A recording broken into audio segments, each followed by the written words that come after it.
il y a la réunion dans 15 minutes. Ouais, je sais, mais là, je suis juste en train de regarder les votes et par rapport aux élections, parce que comme j'ai voté cette année, et après, je suis à vous. Ah, parce que tu as voté, toi? Bah ouais, comme chaque année, je vote. Ah bon? Bah ouais, pourquoi tu l'as pas fait? Non, j'ai pas eu le temps. Avec toutes les réunions, le boulot, pas du tout. Bah après, tu pouvais voter en ligne. En ligne? Je sais pas, j'ai pas trop confiance avec tout ce qui est système en ligne, etc. Du coup, non, j'hésite. Il faut que je te retrouve la vidéo sur YouTube. D'accord. Voilà. Je sais pas si tu connais François Dorléans. Il a fait une conférence sur la blockchain justement. Alors, vaguement. De nom. Attends, on va regarder quelques extraits, sinon on va être en retard pour la réunion. Ok, ça marche. On va regarder.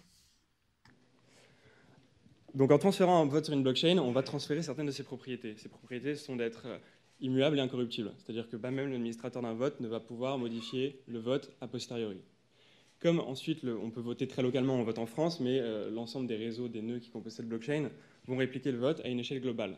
Donc n'importe qui va pouvoir rentrer sur ce réseau qui est transparent et corroborer les résultats de ce vote. Donc à la fin, on va pouvoir utiliser ce qu'on appelle un explorer de blocs et voir où se trouvent les transactions qui comportent ces votes-là.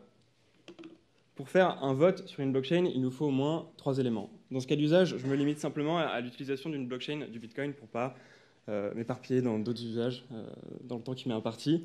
Il faut donc ces 3 éléments qui sont tout d'abord un actif programmable, et ici en l'occurrence ça va être le Bitcoin. Il nous faut un protocole pour représenter et faire vivre le vote dans cette blockchain. Et pour parachever cette architecture et sécuriser le vote, on va utiliser ce qu'on appelle une clé cryptographique qui va être une sorte de carte électorale digitale qui va garantir l'identité du votant et bien sûr qu'il a ce droit de vote. Un vote, c'est une transaction qui est critique, donc vous voulez qu'elle soit exécutée rapidement par le réseau. Pour exécuter cette transaction rapidement, on va ajouter des frais de transaction pour rémunérer les mineurs, les nœuds qui vont sécuriser notre vote. Ces mineurs, ils vont avoir un arbitrage qui est assez rationnel, c'est de traiter d'abord les transactions qui ont le plus de frais. Et puis ensuite, par ordre décroissant, ils vont traiter les transactions suivantes. Si au moment où on envoie un vote sur la blockchain du Bitcoin, le réseau est saturé, dans leur arbitrage, les nœuds, les mineurs vont avoir tendance à reporter ce vote vers le bloc suivant, et ainsi de suite si le bloc suivant est saturé. Donc on va mettre des frais de transaction qui vont être de l'ordre, selon le cours du Bitcoin, de 10 centimes d'euros. Avec ça, on va être à peu près sûr que le réseau va traiter notre vote. Pour parachever cette architecture et donc ajouter la sécurité, on a besoin d'une carte électorale digitale. Comment s'assurer que si je me présente à mon wallet, je suis bien le propriétaire de ce wallet et que je vais pouvoir donc effectuer mon vote. Pour ça, on utilise le concept de clé cryptographique. C'est un concept qui est largement répandu dans n'importe quel système de vote numérique, mais qui est aussi à la base de l'architecture du Bitcoin et des blockchains.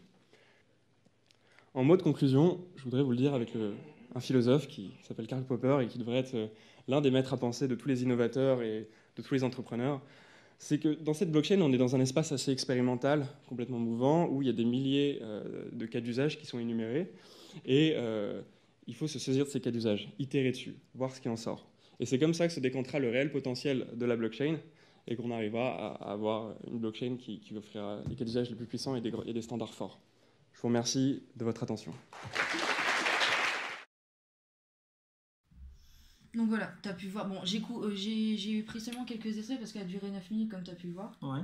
Mais c'est bon, tu as compris un peu comment ça marchait ou pas? Bah, franchement, oui, parce que je partais super sceptique et maintenant, bah, je comprends mieux au début. Bon, sur ce, là, il faut se dépêcher parce que Ouais. dans 5 minutes, il y a la réunion. Merci. Allez.